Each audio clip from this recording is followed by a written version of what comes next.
Hello and welcome to Tigers by the Fire, our World War II podcast out of Holy Cross High School. Today is episode 2, Jungle Warfare on Guadalcanal.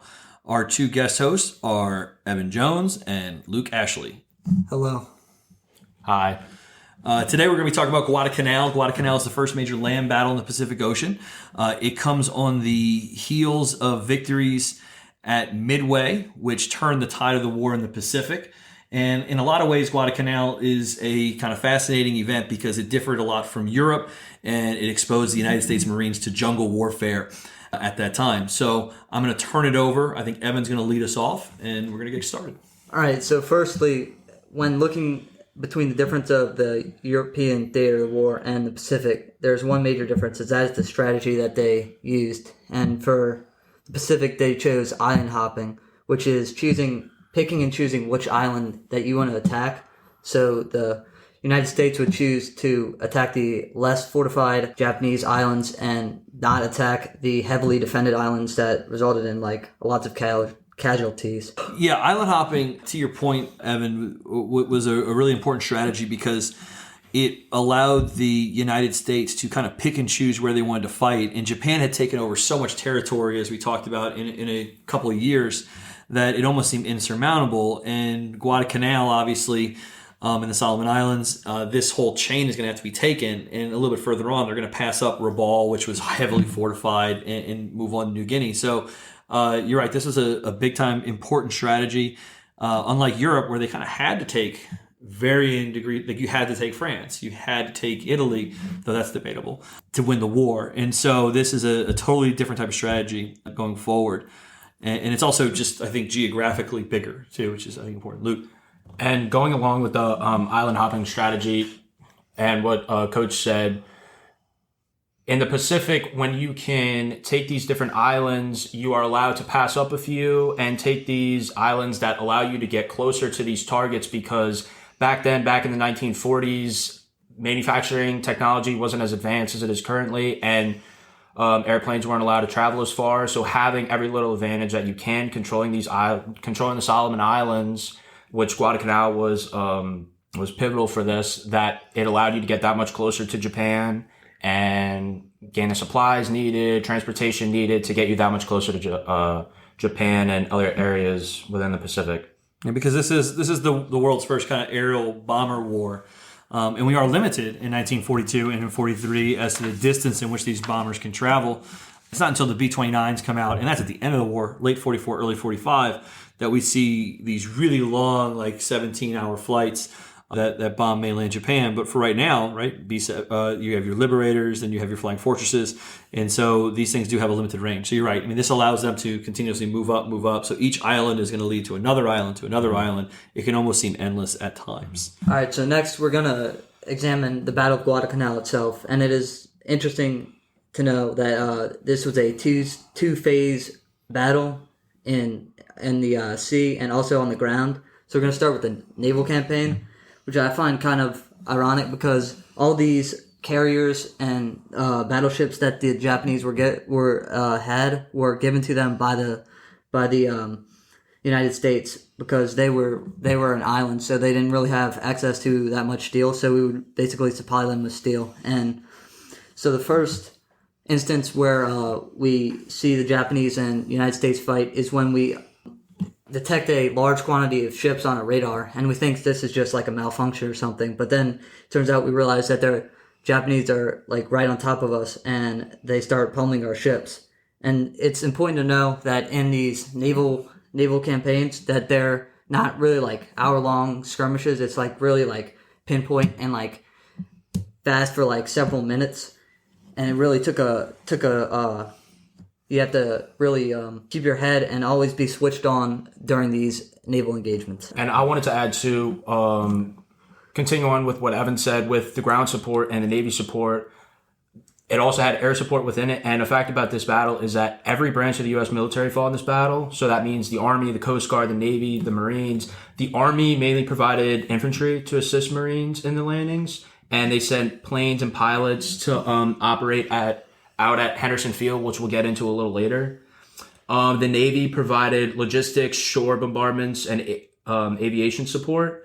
And then with the Marines, they did kind of the heavy lifting on the island, capturing and holding down the ground, and while getting air support from up top. Yeah, and these naval battles outside of Guadalcanal, I know one of the big ones is actually a U.S. loss, and so it's kind of a back and forth thing. And like you said, Evan, the naval battles, the thing I think that makes it the most stressful when you actually hear interviews from U.S. sailors is it is a lot of calm and then a couple of minutes of intense action. And when you talk about planes or submarines, these things happen right away. Submarines, sometimes they may not know until they have an explosion that a submarine's there. Or with the planes, they see them, they hear them, and then all of a sudden the dive bombers start to come in. So definitely very stressful in the sailors. And you're right, very good points there too, that you're seeing all branches of the armed forces at the end of this campaign or throughout this campaign in 1942 and in 1943. So, because a lot of times I think we just associate the Pacific with the Marine Corps, but the Army is there as well, and they're there throughout the whole Pacific War. Something to kind of include. So, and then carrying on to kind of for a broad overview of the campaign, there were 3 major land battles, and there were a total of 7 large naval battles, and these included daily aerial battles, 2 carrier battles, and 5 nighttime surface actions, which we'll talk about later as well, which played benefit towards the Japanese. All right, and now we're going to be moving to the ground campaign of the Battle of Guadalcanal, and so the branch of the army that is going to be taking the first steps on attacking Guadalcanal is the 1st Marine Division, who were 6,000 strong, and they decided to take an amphibious invasion route on this island, and they used the Higgins boat manufacturer from New Orleans. They created these land alligators, or I think that's what they were called, and these were small boats that were able to bring them up onto the land. And when these boat gates were dropped down, the Japanese were just hammering these soldiers running off the boat. So they had to really be quick and fast and make sure to run and get down on the beachhead as fast as they could.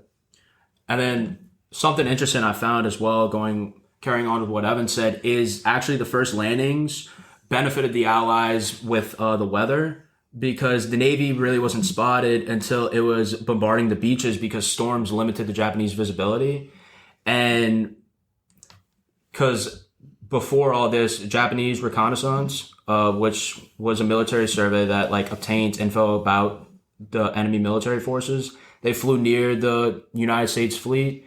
And as it was approaching the island, then with the weather, this benefited the Americans to getaways from shore and then attack kind of when the time was right. All right, then moving on, we're going to be going to the jungle warfare, which is one of the most fascinating aspects of this battle, because for most of these Pacific islands, they're really uninhabitable, and the weather is just very taking a toll on all these soldiers, as seen through the various diseases that are being caught on these islands, such as malaria, trench foot, and dysentery. Yeah, dysentery. And so jungle warfare, you really have to be switched on, because these Japanese defenders will be hiding in thick forestry, and out of nowhere, you'll just be getting hit from either direction, and you need to be on point and be able to shoot back and react to these people, because if you're not switched on, these Japanese soldiers could kill you at any moment.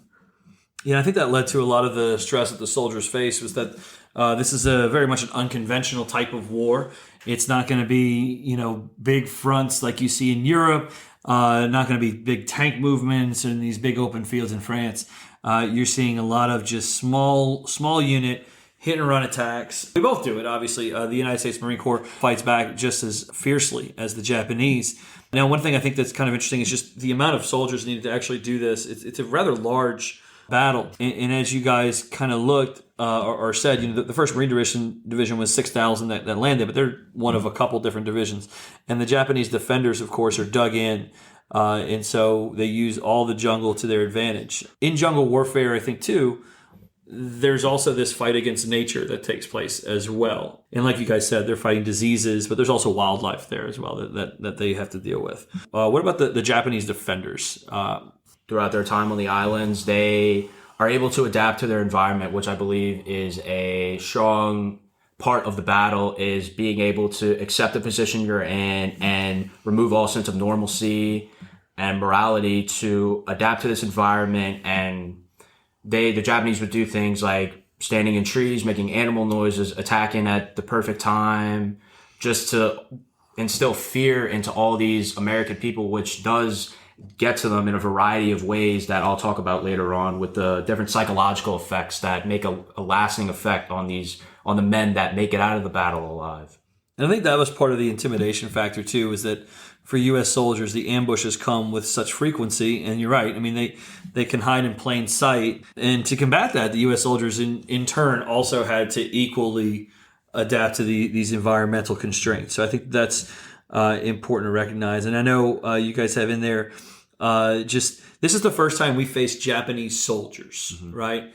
On the ground. And there was a fear, I think, or at least an uncertainty as to how U.S. soldiers, a lot of draftees, some volunteers, but, how are these dudes from Main Street and Fifth Avenue, how are they going to actually fight against a seasoned army like Japan, who, as you guys have in your kind of notes here, the loyalty to the emperor makes them willing to die at any cost in service to him. So I think that's really kind of the importance of this. And I know that was one of the things that you guys kind of highlighted in your notes here. What role did propaganda, you think, play with the soldiers on either side of this? Oh, so the Japanese were releasing propaganda all the time about how never to surrender to the Americans because they were looked at as barbaric, and whenever they would be captured, they would, like a village or anything, they would put in the propaganda that they would rape and pillage every village and not take any good care of you. And on the flip side,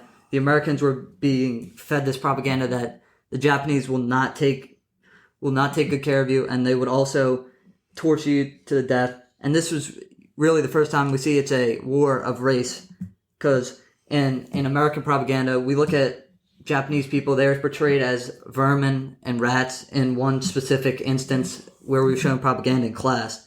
And it just shows you how really this war, in addition to being a war of attrition, was also a war against race.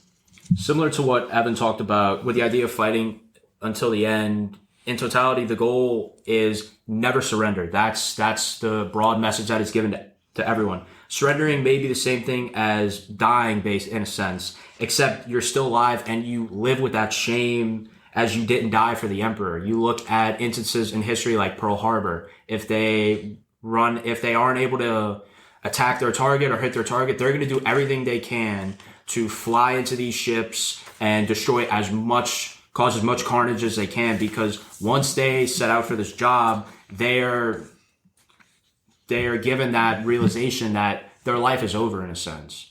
They are to die for the emperor and die for their country, because that's the greatest pride that one can have, really. Yeah, I think it poses an interesting challenge to U.S. soldiers, is how do you deal with an opponent that is just unwilling, even in the harshest of odds, to surrender. And I know when we looked at the Pacific, we saw the Banzai charges, right? And the toll that took on these soldiers, because, I mean, the willingness to just charge again and die for your country and the emperor was something we had never really encountered. Evan, I know you were about to add something. Oh, building off of this, when seen on these islands, when the Japanese were completely, they did these Banzai charges, maybe a few of these Japanese soldiers survived, and they would actually, this is what really took a toll on the American soldiers, they would actually hide among the dead and would have a grenade, and they would have it strapped to their chest, and whenever a American Marine would come by and examine and make sure they're dead, they would roll over and pull the pin, blowing up themselves and trying to kill as many American people as possible. Yeah, and those are some tactics that I think Americans did not really appreciate or like at all, because it became very hard, especially for medics who were trying to help out, both opponent and ally in those situations, that it really does create a truly barbaric sense. And that's also the war in the Pacific, right? As we've learned, it gets increasingly more and more violent with almost every foot that they take. So just some, for those of you listening, just some general facts and effects of the battle mainly. So to understand where Guadalcanal kind of is in the world, it's roughly about 5,579 kilometers from Japan, and it basically nears Australia. But if you convert it to miles, it means it's about 3,500 miles from Japan. and to get an understanding of what to convey what the island actually is that according to the World War II Museum, actually the island of Guadalcanal was referred to as the Island of Death, and through another source, it was 2,500 square miles of speck of jungle in the Solomon Islands. And also in this, when the Americans capture these Pacific islands, in the European theater we were talking about in class, people like when the United States captures Paris, you put a visual to that, like the Eiffel Tower. But when you're capturing Guadalcanal, your average Joe American isn't going to know where Guadalcanal is and what the importance is to the United States in the war effort. That was another thing that I thought about throughout my research is it's easy for Americans to question the purpose of this battle. What's the point of attacking on Guadalcanal? Where even is Guadalcanal? And what do we gain from this battle? But it's more than just slowly attacking these random places and trying to deteriorate the Japanese forces. It's to do what's necessary to progress in battle. Again, going back to what Evan stated with the island hopping strategy, taking island by island, maybe moving past the more heavily defended, populated areas and taking the lesser defended to kind of set up shop and build airfields to get them closer to their ultimate target. So it's playing the long game, to summarize it, basically. And Guadalcanal has some good logistic purposes too. You have to think about it. One, it opens up a shipping lane because it goes from the Coral Sea, Australia, from the Coral Sea to Guadalcanal. So it opens up that shipping lane directly from Australia to the Asian Pacific. It also sets us off on that western approach through New Guinea, because remember, they're going to have that two-pronged strategy where the Army is going to try and work its way up to the Philippines while the Navy island hops up through the Marianas as well. So it does have, I think, some good strategic value. But you're right. I mean, both y'all are right. For the average American who couldn't pronounce Guadalcanal, let alone knew where it was on a map, this probably seemed like a complete waste of time, if you will. So that's definitely a good point. Now, I know you guys talked a little bit about the effectiveness of the Marines and some of the major engagements like Henderson Field. I know you guys wanted to talk about. So let's go with Henderson Field. So to kind of summarize the battle before getting into Henderson Field, I actually took a piece from one of our resources used in our World War II class with a book by Donald Miller. And if you look on chapter 5, specifically on page 129, it stated that the Guadalcanal campaign stopped Japan's triumphant expansion, and it really put America on the offensive for the first time in the war. Guadalcanal was also the only Pacific campaign that American forces came perilously close to losing.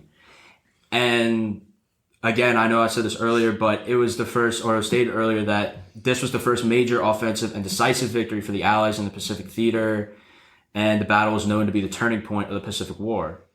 And when the Japanese, so before all the attacks, the Japanese arrived on the island on June 8th, 1942, and they wanted to create an air base there for expansion of their territory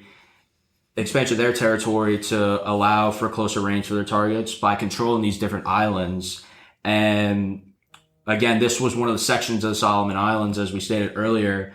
And up to this point, they had already controlled the Solomons, so building airstrips would help them greatly. But little did they know that the Americans had been watching this, and they would have a surprise attack on them sometime later, and successfully took the island, and they had hoped for the air base that came with it, dubbed Henderson Field. And then the surprise attack actually came 2 months later in August of 1942. And through a little bit of research, kind of a fun fact, if you will, it was dubbed Henderson Field to honor a major named Lofton Henderson, who actually died during the Battle of Midway while taking his men into action against Japanese carrier forces. So it was kind of to honor him for his legacy, if you will. And looking at all these Pacific battles in these islands, it's all centering around one thing, and this is getting air bases. These air bases allow these bombers to get closer and closer.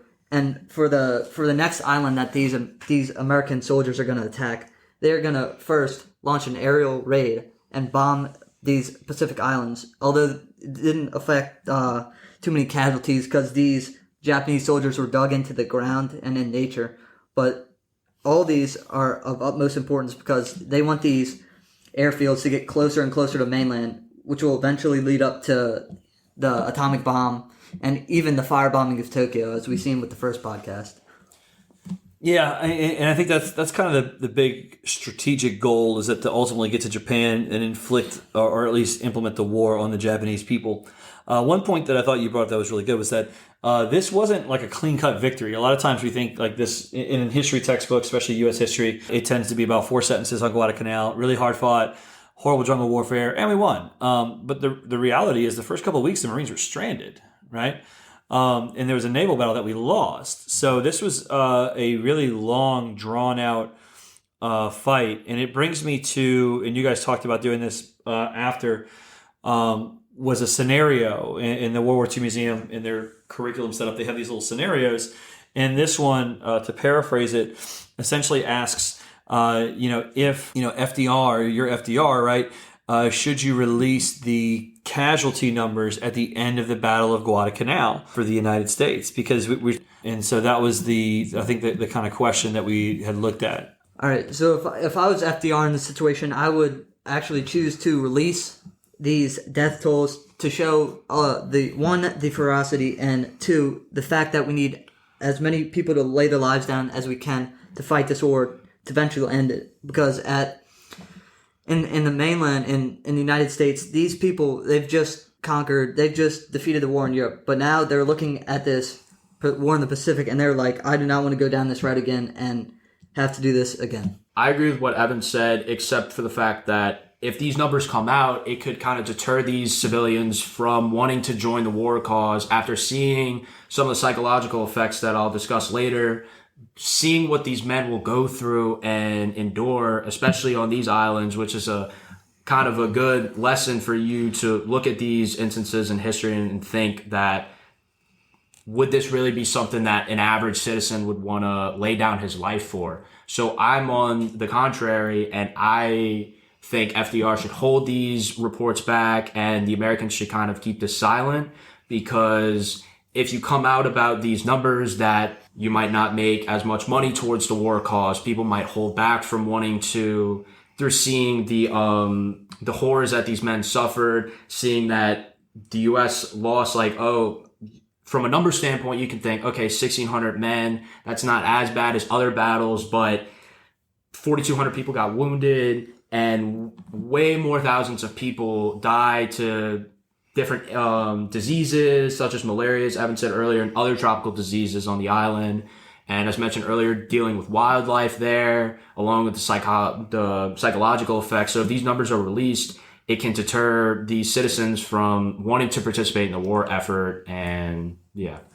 And if you factor in the Navy too, it's even more with a couple of the ships that were sunk by the Japanese. One of the quotes that you guys put in here, and I think it's a really good quote, the Miller book on page 130, and it's actually in the World War II Museum. I think in Beyond All Boundaries, actually, they do it. If God ever created a hell on earth contest, the island would have made it to the finals. And I thought that was just such a encapsulating quote, because every account, firsthand account that you read from Guadalcanal is how just horrible it was. And not just the fighting, just living in a foxhole on a day-to-day basis in this very humid, very dangerous, kind of disease-ridden island just was pretty psychologically terrifying for a lot of the soldiers, I think, on the ground. To also, as we mentioned earlier, to sum up the effectiveness of the Marines on the island, the Americans were typically regarded as extremely successful in the Battle of Guadalcanal, yet it never seemed that way with how the Japanese fought between their different methods, and they never wanted to make it easy for the Americans, regardless of their situation. It didn't matter if there was one guy surrounded by 50 Americans. He's going to do whatever he can to kill as many Americans, using surprise tactics, like Evan said, with the grenade surprise attack, acting dead and turn around and exploding people, along using different tactics. So it was never an easy battle. It was never we'll get these amount of people and they'll surrender. Japanese will never surrender. It's very rare that they surrender. And typically if they do, it's a false surrender. And then the second after everything's waved off, that let them be, don't shoot them, that they're going to come back and again, kill as many people as they can. And to go with on the Japanese side, the Japanese lost over 24,000 men. And then, as I said earlier, that the United States lost 1,600 men. So from a numbers standpoint, it seemed that the United States won resoundingly compared to the Japanese. But As I said earlier, it's more than meets the eye, basically. But the battles of the ships would see major casualties for both sides too, way more than the combat on the island. And then the most that the Japanese were known to have lost were their naval aviators. Yeah, especially because when they start to lose some of those carriers, and then the airfields, obviously, and they lose virtually all of their aircraft from the Solomon campaign. So that was a good point. Now, back to the releasing of casualties. I think the other part about that discussion deals with Army recruitment or Marine recruitment, right? How willing are young men going to be to join this if they're getting these pretty stark casualty numbers? Because we say there's a lot of people getting killed and wounded. And then, of course, the stories out of there, the Army shields a lot of this. Most Americans have no idea how bad Guadalcanal is. And yeah, like a year later, there's going to be a John Wayne movie about it. But like that's not exactly like a bad depiction of it. And so there is this attempt by the Army to shield these things, to improve enlistment. And we'll see that kind of develop over time, how that changes a little bit toward 1943 and 44, where they want to depict certain things that happened as we learned about. So some 2 facts I wanted to add as well. Throughout the naval campaign, it was actually known throughout the war that the Japanese Navy sunk 10 aircraft carriers and escort carriers over the course of the war, and 2 of these were actually during Guadalcanal. 2 of the carriers that were lost in the Pacific were during this battle. And then, as I said earlier, the Coast Guard branch was included that fought in this battle, and the only Coast Guard Medal of Honor was actually given for his service at Guadalcanal, which you can kind of depict how important this battle truly was, though many might think that it's not of great importance. Also, building off of what Luke said with this naval campaign, so if the Americans lose a carrier or 2, it's fine. But if the Japanese lose these carriers and these destroyers, they're slowly losing their effort to fight the aerial campaign. And for the Americans, it's really easy for them to build another destroyer or carrier, because at this time we were rapidly producing everything for the war effort, as we seen with all the propaganda given out. But for the Japanese, it's a major blow, because as soon as you take out the naval aspect of the war, if the Japanese get knocked out of the war, then it's really all the United States all their way, because they now have aerial cover and they're pushing on the ground too. yeah, and the problem is Japan kind of, at this point in history, is overextended. And the whole nature of the island hopping, they can't focus in on one point. They have to divide their forces up. And the United States is able to focus in because we know where we're going to attack. And psychologically, and not from a soldier standpoint, but from a country standpoint, this battle was in some ways necessary because it gave us the confidence that we could win the war. And I think the aftermath of the victory of Guadalcanal, I think, is really, really important to the war effort. Morale boost, I would say no. To the war effort, I would say yes, because the psychological effects can really be endless throughout this battle, which leads me into my next few points, is that I have another quote from the Miller chapter, and the chapter opens with a soldier saying how beautiful the island looked when he first got there, but when he landed, he found himself in a pestilential hellhole, to kind of give you an idea of that. And then another resource that we use in class is called Anthony Beaver. Yeah, Anthony Beaver. In chapter 23 of that book, the Guadalcanal campaign is depicted greatly because whenever a soldier tells you that hunger was hardly mitigated by the supplies of worm-infested rice when they had captured from the Japanese, but their worst enemies were tropical fevers, dysentery, and rotting flesh from tropical ulcers in the extreme humidity. That's found on page 349. So towards the general scheme of the war effort, I would say that it was pertinent to success in the Pacific, but this kind of relates back to releasing the war numbers. This can deter a lot of people from wishing to participate in this because of the psychological effects that it causes on these men. These men could develop senses of not wishing, as we've seen in other instances throughout the war. Some men develop a fear of not even wanting to go outside sometimes during the day because they're still just, that's constantly on their mind, and no man really wants to go through that. Some of the soldiers would rather die than have to continue living on in this situation that they are trapped in. Basically, it's either death, which can be looked at as freedom, or living on in this fight to try and fight your way out. Yeah, we often think PTSD and militarily, a lot of people associate either with the Vietnam War or modern wars. But we definitely, to your point, see the PTSD in soldiers who are affected by this. And it lasts for the rest of their lives. To clarify, I was more referring to the country thinking that they can actually win the war, not necessarily the individual soldier. Okay. My bad. Wrong use of vocab on the teacher's part. No problem. So, I mean, I think that's kind of an interesting kind of caveat. Now, morale is kind of crazy in this battle because, like, morale for the Marines starts off high, and then during the naval battles, when we lose, it gets really bad, and then it ends kind of on a high-ish note. So I think that's pretty important. Now, I know you guys want to talk about some of the continuation of some of how this kind of escalated later on in the island campaigns. In terms of the island campaign, the psychological effects tended to continue, obviously. And if you look at the different soldiers on the different sides, the Germans, the British, the Americans, they can tend to be, I know sophisticated isn't the best word, but when you compare them to a side like the Japanese, that the Japanese from all sides said that they were typically the worst men to go against in battle, as they really weren't soldiers. They were animals and refused to surrender because, as I said earlier, they basically had already accepted death. They were getting destroyed, yet they continued to rush their opponents while getting mowed down by the Americans, which is actually the cover art of this episode will show in the distance Japanese rushing with no sense of hiding in the distance to try to gain some leverage. They're just rushing at these Americans while getting mowed down.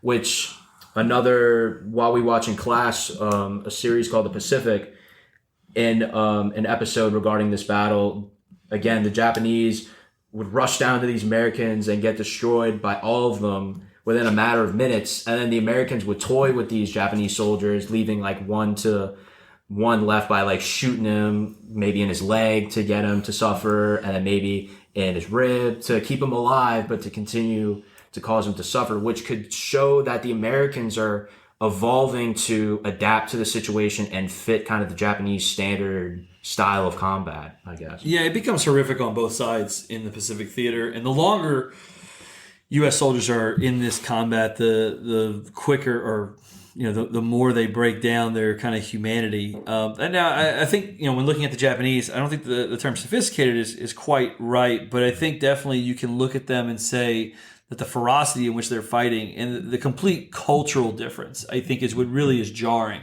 And we have to think back, Japan, starting in the 1800s, has been educating people on a lot of these mindsets. And so all these Japanese soldiers have been educated their entire lives about, a God emperor, loyalty to country, loyalty to family, loyalty to the emperor.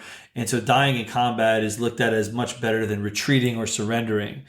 And it is a shame, because these are some of the best fighters of the war, if we're being honest. Like they fight tooth and nail, and they are obliterated because, obviously, like you said, they don't surrender. Very few POWs taken. I know there was a stat where it was less than 1,000 Japanese POWs by 1944, which is staggering considering how much combat is actually taking place during this time. Also, building off these psychological effects of the war, you see this time and time again, like during the nighttime on Guadalcanal, you would see a Japanese soldier just rush up and jump into a foxhole and slit this guy's throat, and this guy sitting next to you would wake up in the morning, he would just be dead. And this really takes a toll on the soldier, because not only do you feel scared for your life, but also you feel at kind of fault for letting this soldier, your fellow soldier and your fellow brother, die because you fell asleep. And getting to the point with how the Japanese were probably the most, the smartest fighters in this war. You could see this when they planned the attack on in the Pacific. They were planning an attack on Peleliu, and they said the Japanese had logistically had a mine at every spot and a machine gun at every possible spot that these Americans could get onto this island. This really just shows you how, although they fought like animals, they were people in the sense that they had the knowledge to crush their enemy. Yeah, I mean, they fight in really, I mean, think about the Japanese too in this war, is that they fight in really difficult predicaments. They're in a war that literally focuses on having aerial superiority, and they don't ever have it on the ground. And they don't really fight with the same kind of tools that the Americans fight. They have to use the ones that are best suited for them, and that becomes guerrilla warfare, hide, hit, and run tactics. And just like they don't like being taken prisoner, they don't like taking anyone prisoner. And so the wholesale kind of murder of a lot of American POWs also didn't sit right. But we're actually just at about time. I want to thank you guys for this. And this was episode 2 of Tigers by the Fire on Guadalcanal. Tigers by the Fire is brought to you from Holy Cross High School in New Orleans. It is part of a year-long World War II class. Thank you for listening. We are available where all podcasts are found on iTunes, Spotify, Google, and Amazon Music.